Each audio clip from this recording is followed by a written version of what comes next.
사도행전 7장 51절에서 8장 1절까지 말씀을 교독합니다. 목이 곧고 마음과 귀에 할례를 받지 못한 사람들아, 너희도 너희 조상들과 같이 항상 성령을 거스르는도다. 너희 조상들이 선지자들 중에 누구를 박해하지 아니하였느냐? 의인이 오시리라 예고한 자들을 그들이 죽였고 이제 너희는 그 의인을 잡아둔 자요 살인한 자가 되나니 너희는 선사가 전한 율법을 받고도 지키지 아니하였도다 하니라. 그들이 이 말을 듣고 마음에 질려 그를 향하여 이를 갈거늘.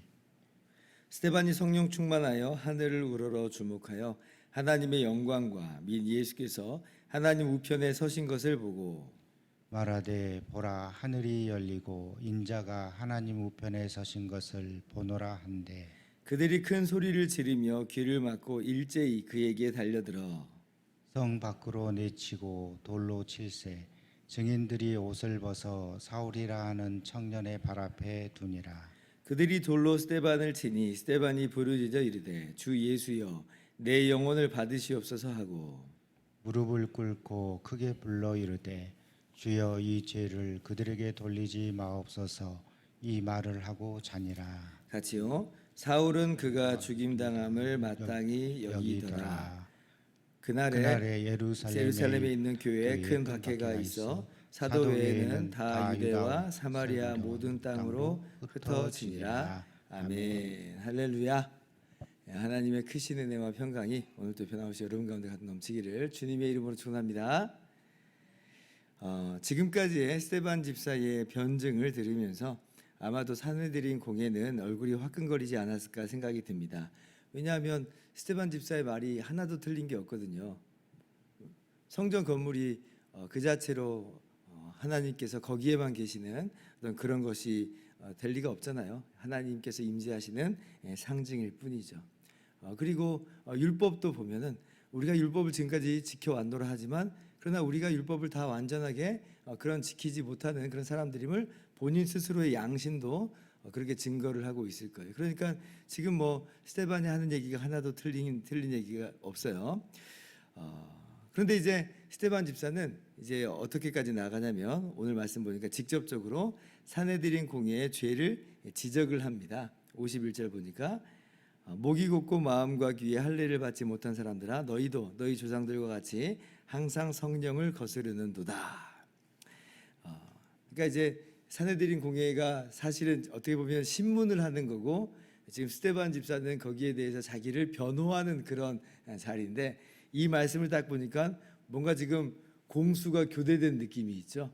오히려 스데반 집사가 사내들인 공예를 향해서 죄를 지적하고 있어요. 마치 그 옛날에 구약의 선지자들이 범죄한 이스라엘을 향해서 하나님의 심판의 메시지를 전한 것과도 같이 스데반 집사가 사내들인 공예를 향해서 그렇게 하나님의 말씀을 선포하는 것입니다.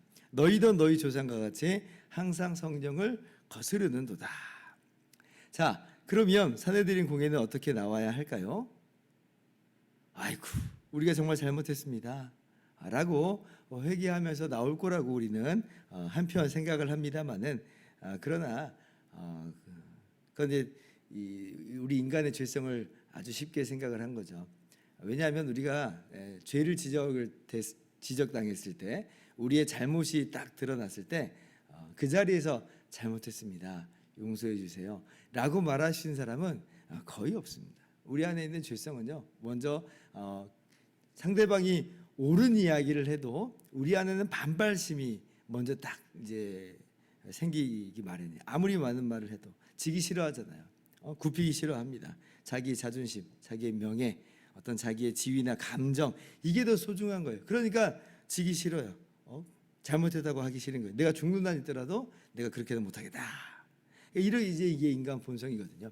이게 조상들로부터 그랬어요. 그래서 선지자들을 잡아 죽였는데 지금 사내들인 공예가 똑같은 반응을 이제 보이기 시작합니다. 그러니까 스데반이 그렇게 죄를 지적하는 것은 그래서 내가 너희보다 우월해 이 이야기를 하고 싶은 게 아니잖아요. 스데반도 죄인 중에 한 명이고 오직 예수님의 십자가로만 참 성전으로 이 땅에 오신 주님으로만 하나님의 영광 가운데로 들어갈 수 있다라고 고백하는 거예요. 스데반 자신도 똑같은 죄인으로서 오직 하나님의 은혜를 우리 구주 예수 그리스도의 은혜를 받은 사람으로서 너희가 그 은혜 가운데 나가기를 기대하는 마음으로 이런 이야기를 하는 것인데, 그러나 스데반 집사를 통해서 열린 이 회개의 길, 이 생명의 길이 그러나 사내들인 공예에 있어서는 오히려 불쾌하기 짝이 없는 그런 이야기에 불과했고, 그래서 54절 보니까 너무나 분해가지고 이를 부득부득 갈기만 하는 그런 장면을 봅니다. 그리고 최종적으로 스데반 집사가 55절에 예수 그리스도를 밝히 증거하죠. 하나님의 영광과 민 예수께서 하나님 우편에 서신 것을 보고 인자가 하나님 우편에 서신 것을 보노라. 그러니까 예수님께서 십자가에서 죽으셨지만 부활하셔서 승천하시고 그리고 지금 주와 그리스도가 됐다라고 하는 것을 지금 선포하는 장면이에요. 그러니까 드디어 이 산헤드린 공회가 이를 부득부득 갈다가 이제 더 이상 이제 스데반의 말을 들어줄 수 없다라고 해서 귀를 막아버립니다. 예수님을 이야기를 할 때 귀를 막아버려요. 그리고도 이제 스데반의 소리가 행여나 자기들에게 새어 들어올까봐 소리를 지르죠. 그러니까 소리를 지르면서 귀를 막았다라고 하는 건 진짜 안 듣겠다는 거잖아요. 귀만 막는 것도 아니고 소리만 지르는 것도, 애들 보면 막 이러면서 안 들으려고 하잖아요. 마치 지금 산헤드린 공회가 스데반의 이 말을 안 들으려고 아주 그냥 발악을 하는 그런 모습이죠. 그리고 이제 스데반에게 일제히 달려들어서 스데반을 돌로 칩니다. 존 스토트 목사님은 여기에 대해서 어떻게 표현을 하냐면 급기야 그들이 스데반의 입을 틀어 막으려고 한다, 이렇게 이제 표현을 했어요. 그러니까 정말 이제 한 걸음 더 나간 거잖아요. 귀를 막고 소리를 지르면서 안 들으려고 하는 것뿐 아니라 그 복음을 전하고 있는 스데반의 입을 틀어 막는 거예요. 어떻게 해서? 돌로 쳐서 스데반을 죽이는 것으로 그렇게 스데반의 입을 틀어 막아서 이 복음을 완전히 자신들에게서 차단하는 것입니다. 그러니까 이게 얼마나 완악한 모습이에요. 그래서 우리 주님의 은혜의 복음을 전하는 이 스데반은 이렇게 해서 순교를 이제 당하게 되죠. 이게 이제 교회 역사상 최초의 순교예요. 그래서 이제 이런 일련의 일들을 보면 결국 스데반이 졌구나, 산헤드린 공회가 이겼구나, 이렇게 이제 보입니다. 세상의 관점에서는 그렇게 볼 수 있을 거예요. 왜냐하면 스데반은 죽었잖아요. 산헤드린 공회는 여전히 살기 등등하고 자신들의 권력을 유지하고 있으니까 그냥 이 땅에서의 관점으로 보면 산헤드린 공회가 이겼고 스데반 집사는 진 것처럼 보입니다만은 그러나 그렇지 않아요. 이것은요 오히려 순교한 스데반의 승리라고 하는 것을 우리는 잘 알고 있습니다. 어떠서 그런가라고 할 때 첫 번째로 하나님의 인정이 있어요. 하나님의 인정. 주일날 말씀드린 것처럼 하나님께서 주님의 나타나심을 사모하는 모든 자에게 씌워주시는 의의 면류관이 있는 거죠. 여러분, 스데반이 지금 이 죽어가는 이 현장 속에서 하나님께서 어떤 모습을 보여주시는 거냐면 예수님께서 하나님 보좌 우편에 서신 이 장면을 딱 보여주세요. 그러니까 이 주님께서 서셨다. 이게 이제 이 학자들, 이 성경 해석자들이 좀 약간 의미가 있다라고 이제 이해를 합니다. 이제 왜냐하면 성경에서 우리가 예수님께서 하나님 보좌 우편에 앉으셨다, 통치하시는 장면을 이제 우리가 성경에서 읽잖아요. 앉으셨다. 근데 지금 여기서는 예수님이 서셨다 그래요. 그러니까 이게 좀 뭐 의미가 있는 거 아니냐라고 이제 이야기를 하는 거죠. 존 스토트 목사님은 이렇게 이야기를 합니다. 아마 이런 뜻 아니겠느냐. 그러니까 지금 예수님이 스데반이 지금 사람들 앞에서 당당하게 예수님을 증거하고 죽음의 위협 앞에서 굴하지 않는 그 장면을 보면서 이렇게 스데반을 주목하고 있는 거예요.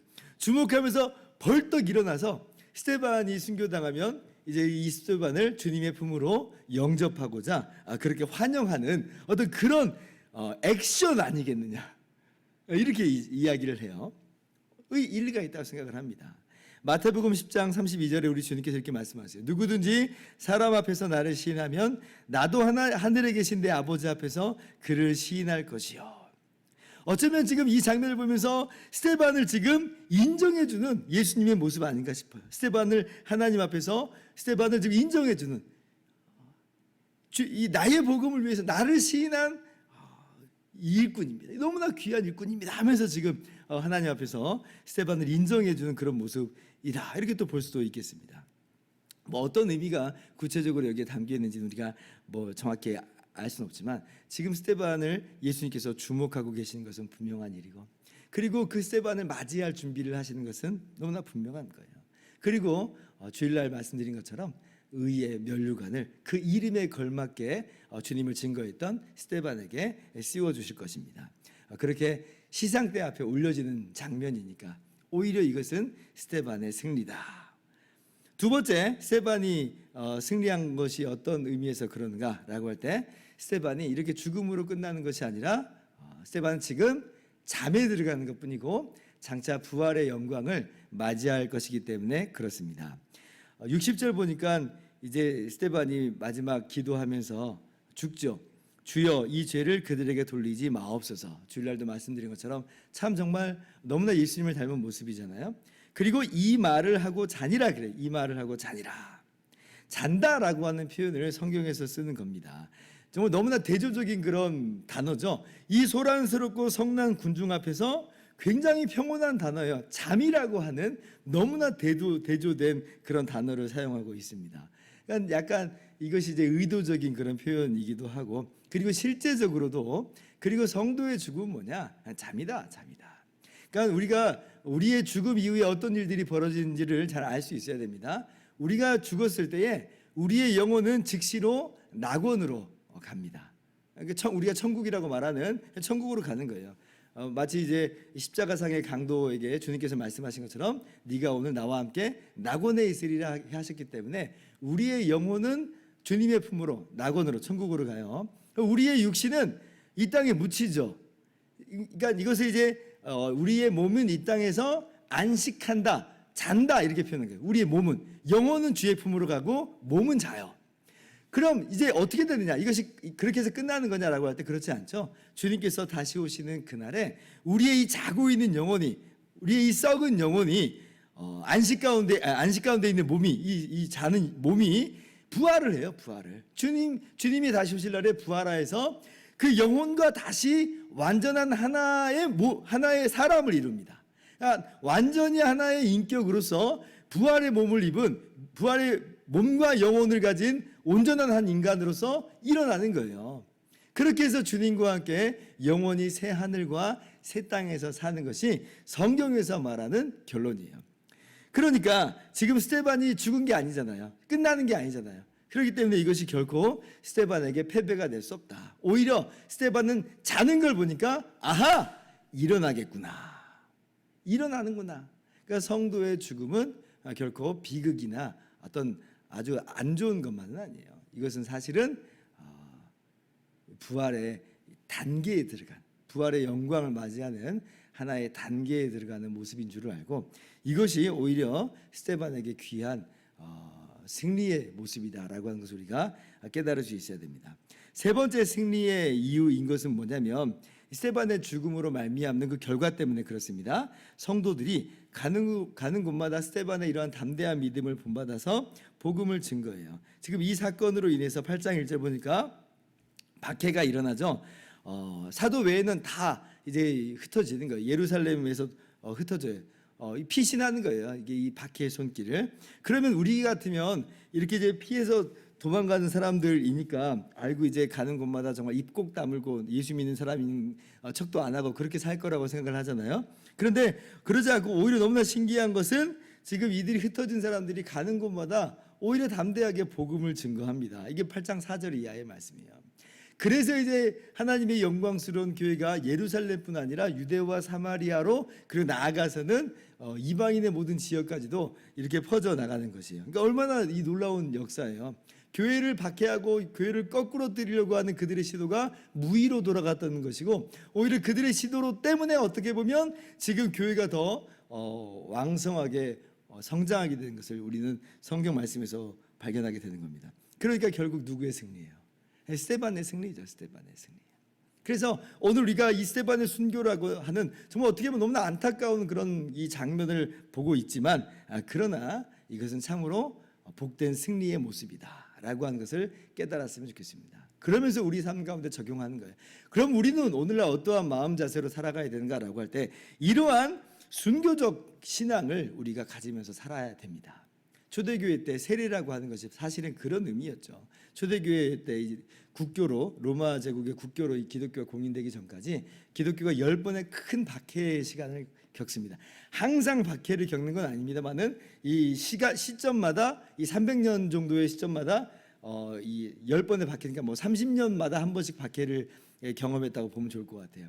그래서 많은 기독교인들이 이제 죽거든요. 그러면 초대교회 교인들이 세례를 받을 때는 어떤 자세로 세례를 받겠어요? 내가 이 신앙을 고백하는 것으로 말미암아 내가 죽임을 당할 수도 있다라고 하는 그런 각오로 세례를 받는 거예요. 그냥 한번 받아볼까?